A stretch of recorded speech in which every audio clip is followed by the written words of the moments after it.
In 2022, Srinagar City witnessed some wonderful operations where Pakistani terrorists and the local terrorists, some dreaded terrorists, were neutralized. Local terrorists like Salim Pare or the foreign terrorists, the Pakistani terrorists like Chotu or Mubashir, all were neutralized by the CRPF along with Jammu and Kashmir police in Srinagar City. These elite commandos, they have been handpicked. They have first-hand experience of dealing with the terrorists. They shoot to kill. Today I'm introducing you to those men, those elite commandos who actually killed these dreaded terrorists. I'm joined by one such commando. Republic से बात करने के लिए शुक्रिया। क्या आपके कई चीज़ें हमने सुनी हैं, तो आपका कैसा एक्सपीरियंस रहा है इस तरह के टेररिस्ट को न्यूट्रलाइज करना, खासकर जो ऑपरेशन मुगल गार्डन में? मैम, जो ऑपरेशन हुआ था जिसमें उसका हवा बना रखा था परे, सलीम परे, और जितना बता रखा था उसने 17-18 किलिंग्स की हुई थी सिविलियंस की। इसके अलावा 18-19 कॉर्डन तोड़ के भागा हुआ था।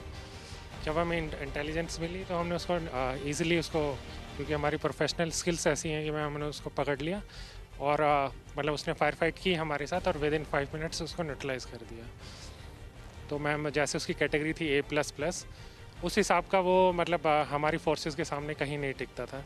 हमने उसको फिर with in 5 minutes gun fight में उसको वहीं पे ढेर कर दिया और without any civilian casualty.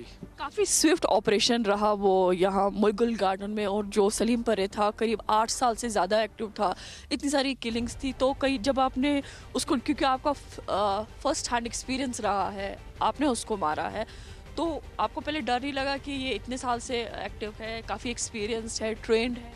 Ma'am, ऐसा डर की कोई बात नहीं है। जो हमारी स्किल्स होती है, हमारी ट्रेनिंग होती है, वो इसी हिसाब की होती है कि उससे भी 10 गुना अगर कोई ट्रेंड होगा तो हम उसे ईजिली न्यूट्रलाइज कर सकें। एक और ऑपरेशन हुआ था यहाँ बिशंबर नगर श्रीनगर में, जहाँ पर 2 पाकिस्तानी टेररिस्ट को न्यूट्रलाइज किया था। अगेन आप उस वक्त भी उस ऑपरेशन को लीड कर रहे थे और आपने उन टेररिस्ट को मारा। जी मैम, क्योंकि उन टेररिस्ट ने मैम हमारे जो जवान थे उनकी किलिंग्स की थी और एक कायरतापूर्ण काम किया था उन लोगों ने। तो हमारे दिल में था कि इनको जितने जल्दी न्यूट्रलाइज कर सकें। हमने विद इन वीक उन दोनों को न्यूट्रलाइज़ किया। वो मैडम वो कोवर्ट ऑपरेशन था और मतलब ईजिली मैम जो मतलब हमारी स्किल्स हैं वो अनमैचेबल थी उनके सामने। और बिल्कुल थोड़ा सा बताएंगे कि किस तरह से मूवमेंट आप लोगों का हुआ, किस तरह से इंट आया, किस तरह से मोबिलाइज हुआ पूरा फोर्स, और क्या ऑपरेशन में जो फाइट हुआ वो किस तरह का हुआ? मैम, ये एक यूनिक ऑपरेशन था, कोवर्ट ऑपरेशन था जिसको मैं लीड कर रहा था। जैसे हमें इंटेलिजेंस मिली एक घर के अंदर की, जिस मालिक ने उसको रखा हुआ था, तो हमने पहले उससे इंटेलिजेंस गैदर की और हमें एक घर के अंदर ही उसको था। तो जैसे ही हम लोग वहाँ पहुँचे, मैं और मेरा बड्डी, उसको पहले से सूचना मिल गई थी कि फोर्सेस आ गई हैं और वो भी एकदम प्रिपेयर थे दोनों के दोनों।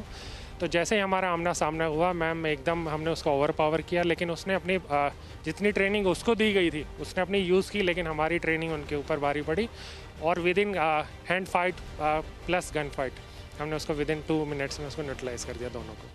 तो आपके बारे में बताया जाता है कि आपके बॉडी में स्प्लिंटर्स अभी भी लगे हैं, कई ऑपरेशंस में आप जख्मी हुए, उसके बाद भी ऐसे ऑपरेशंस लीड करते डर नहीं लगता? मैम, डर की कोई बात नहीं है। मतलब हम लोग बने इसी चीज़ के लिए हैं और स्प्लिंटर मैम लगे हैं, लेकिन जज्बा कायम है अभी तक। So we have one more such commando. Again, he was leading from the front and he again killed foreign terrorists, the Pakistani terrorists in Malura, which is again in the outskirts of Srinagar. आप अपना experience बताइए, जब मालूरा में operation हुआ आपने Pakistani terrorist को मारा। Thank you ma'am. Last year हमको एक इन्फॉर्मेशन इनपुट मिला था एक फॉरेन टेररिस्ट की और सोफिस्टिकेटेड वेपन्स के साथ में प्रेजेंस के रिगार्डिंग मलूरा विलेज में। तो इनपुट मिलते ही हमने स्विफ्ट एक ऑपरेशन प्लान किया और ऑपरेशन प्लान करने के हम मलूरा के लिए रश कर गए। रश करके हमने कॉर्डन ले किया। कॉर्डन ले करने के दौरान ही मैसिव फायर स्टार्ट हो गया। एक्सचेंज ऑफ फायर में हमने भी रिटेलिएशन किया। जब हम अपना कॉर्डन ले किया था तो टारगेट एरिया का जो रियर साइड था वो एक ओपन पैच था। उस ओपन पैच को कवर करना बड़ा रिस्की था, बट मैं और मेरी एक स्मॉल टीम ने हमने बैक साइड में पोजीशन ली और वहाँ पर हमने उसका रिटेलिएशन एक्सचेंज ऑफ फायर, हमारा massive exchange of fire start हो गया। इसी दौरान टेररिस्ट को जब फोर्सेस का इफेक्टिव रिटेलिएशन मिला तो उसने वहाँ से एस्केप करने की कोशिश की और उसके पास में यूबीजीएल था, उसने ग्रेनेड लॉन्च किया जिसमें मेरे साथ में मेरे बडीज़ थे, उनको स्प्लिंटर इंजरी आई। उसके फॉलोअप में उसने मैसिव फायर करते हुए और आगे बढ़ने की कोशिश की, पर हमने भी इफेक्टिव रिटेलिएशन किया और कुछ टाइम पीरियड के लिए टेररिस्ट रिट्राइव हो गया और बैक साइड में चला गया। कुछ टाइम बाद फिर उन्होंने वहीं से ओपन पैच से अपनी जान बचाने के लिए भागने की कोशिश की। मैं और मेरी टीम ने heavy exchange of fire retaliation किया। उस दौरान एक्सचेंज ऑफ फायर के दौरान मुझे बुलेट इंजरी भी हुई, बट मैं और मेरी टीम ने अपनी पोजीशन होल्ड की और हमने विद इन फ्यू मिनट्स हमने उसको न्यूट्रलाइज कर दिया। ये हमारा एक सक्सेसफुल ऑपरेशन था। इंजरीज हमको हुई, बट हमने एक सक्सेसफुल ऑपरेशन को अंजाम दिया। आपको बुलेट भी लगा है, बुलेट इंजरी भी आपको हुई है, कई ऑपरेशंस में आपको लीड करते हुए देखा, फर्स्ट टाइम एक्सपीरियंस रहा है टेररिस्ट के साथ और उनको न्यूट्रलाइज। कितने ऐसे ऑपरेशंस हैं जहां आपने न्यूट्रलाइज किया है? मैं अभी तक 5 सक्सेसफुल ऑपरेशन में पार्टिसिपेट कर चुका हूं और उसमें अप्रोक्स 10 के समथिंग हमने टेररिस्ट न्यूट्रलाइज किए हैं, जिसमें से 7 फॉरेन टेररिस्ट थे। तो पाकिस्तानी। तो ये है मैं और मेरी टीम की एक पॉजिटिव एस्पेक्ट्स है, हमने इतने सक्सेसफुली ऑपरेशंस को अंजाम दिया है।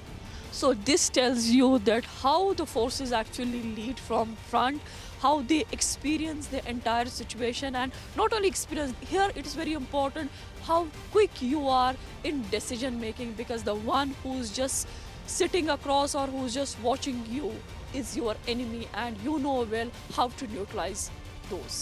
With Vijay Firdaus Wani, I'm Zinat Zishan Fazil for Republic in Srinagar.